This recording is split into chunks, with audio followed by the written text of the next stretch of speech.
क्या आपने कभी खुद से पूछा है, इतनी दौड़ भाग, इतना पैसा, इतने रिश्ते, फिर भी मैं अंदर से खाली क्यों महसूस करता हूँ? एक बहुत ही अमीर आदमी था जिसके पास सब कुछ था, बंगला, गाड़ी, शोहरत। लेकिन हर रात वह अकेले छत पर जाकर आसमान देखता और सोचता, काश थोड़ी सी शांति मिल जाती, थोड़ी सी सुकून भरी नींद। मुझे लगता है हम सब उस इंसान की तरह हैं। हम दौड़ तो रहे हैं लेकिन पता नहीं किस मंजिल की ओर, और यही सवाल मुझे इस किताब की ओर ले गया। The fine art of happiness and peace, एक ऐसी किताब जिसने मेरी सोच ही बदल दी।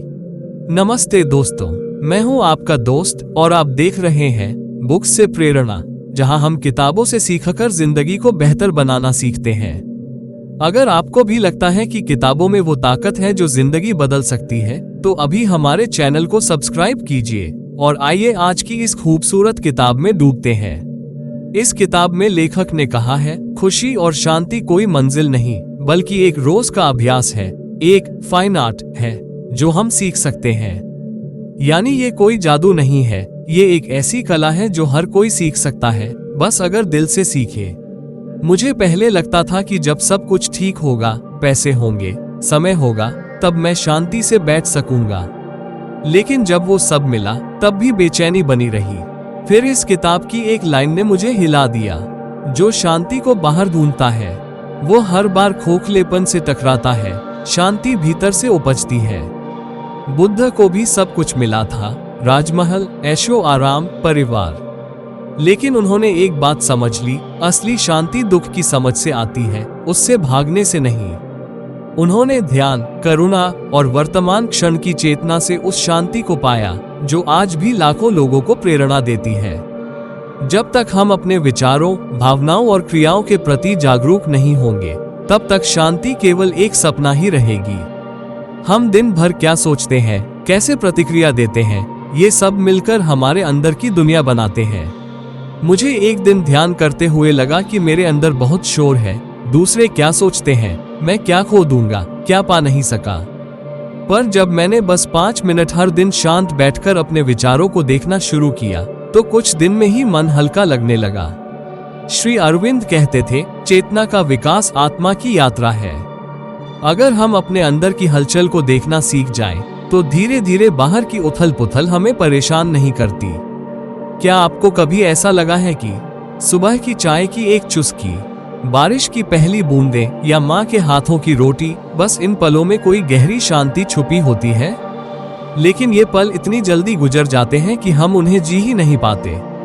मुझे लगता है असली शांति कोई बड़ी चीज नहीं होती, वो इन छोटे छोटे पलों में ही मिलती है, बस हम उसे देखना भूल जाते हैं। लेखक कहते हैं, जो व्यक्ति वर्तमान में जीना सीख लेता है वही शांति का पहला स्पर्श करता है।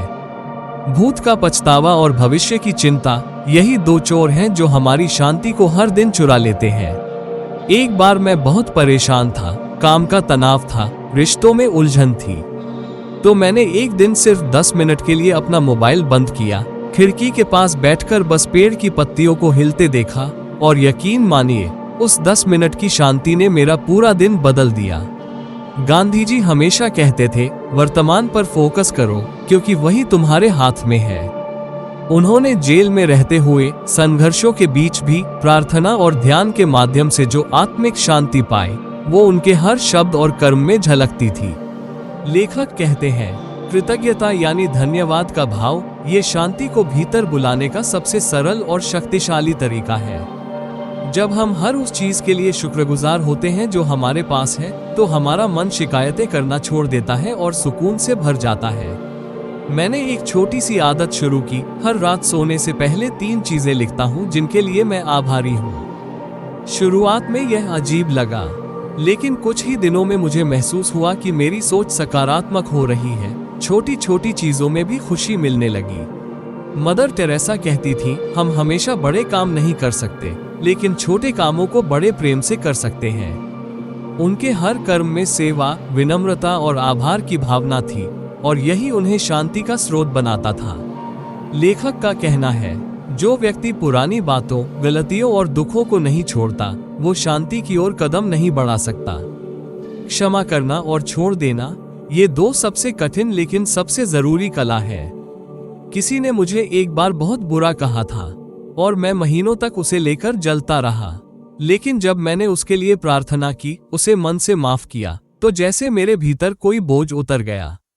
मुझे लगता है माफ करना किसी और को नहीं, खुद को आजाद करने का तरीका है। बुद्ध ने कहा था, क्रोध को पकड़ना गर्म कोयले को पकड़ने जैसा है जो पहले तुम्हें ही जलाता है। उन्होंने क्षमा, करुणा और वैराग्य से लोगों को सिखाया कि शांति पाने के लिए तुम्हें छोड़ना सीखना होगा। क्या आपने कभी ऐसे इंसान को देखा है जो सबसे बुरे हालात में भी मुस्कुरा रहा हो? आप सोचते होंगे, इसमें ऐसा क्या है जो इसे इतना शांत रखता है?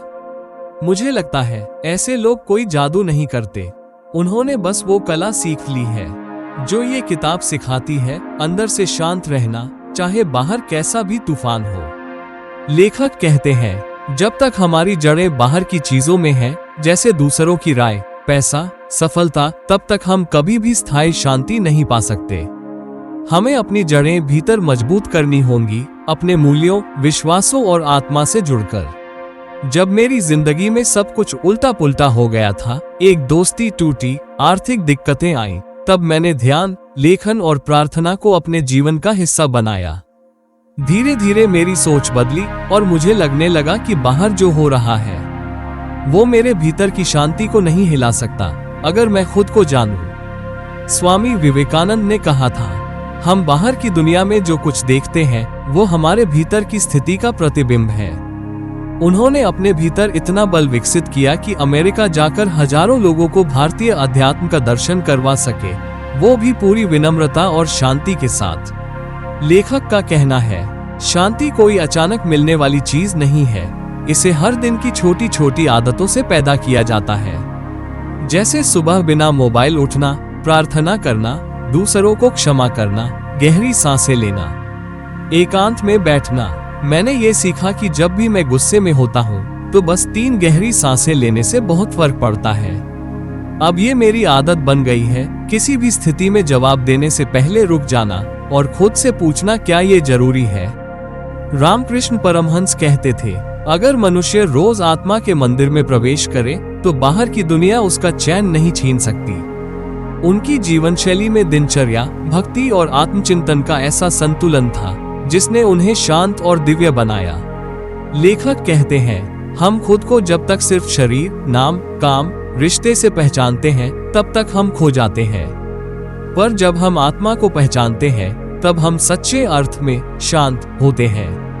एक दिन मैंने आईने में खुद को देखा और सोचा, क्या मैं वही हूँ जो लोग मुझे कहते हैं? फिर मैंने इस किताब से ये सीखा, मैं आत्मा हूँ, अनुभव करता हूँ और हर अनुभव मुझे मजबूत बनाने आया है।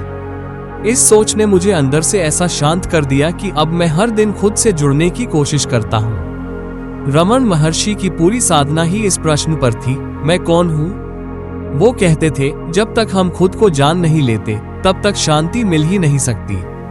तो आज से एक छोटा संकल्प लीजिए, हर सुबह उठते ही खुद से कहिए, आज मैं शांति से रहूंगा, चाहे कुछ भी हो जाए। और देखिए आपकी दुनिया कैसे धीरे धीरे बदलने लगती है। कमेंट में लिखिए आपकी एक पीस हैबिट कौन सी है या कौन सी आप आज से शुरू करना चाहेंगे, क्योंकि जब हम अपनी बात साझा करते हैं तो हम दूसरों को भी प्रेरणा देते हैं। अगर आपको इस किताब की ये यात्रा दिल से छू गई हो तो इस वीडियो को लाइक कीजिए, शेयर कीजिए और सब्सक्राइब कीजिए बुक से प्रेरणा को, जहां हर किताब, हर कहानी आपके जीवन को बदलने का रास्ता दिखाती है। और हाँ, अगर आप चाहते हैं कि मैं इस किताब पर आधारित 21 दिन की पीस प्रैक्टिस प्लान बनाऊं, तो कमेंट में जरूर बताएं।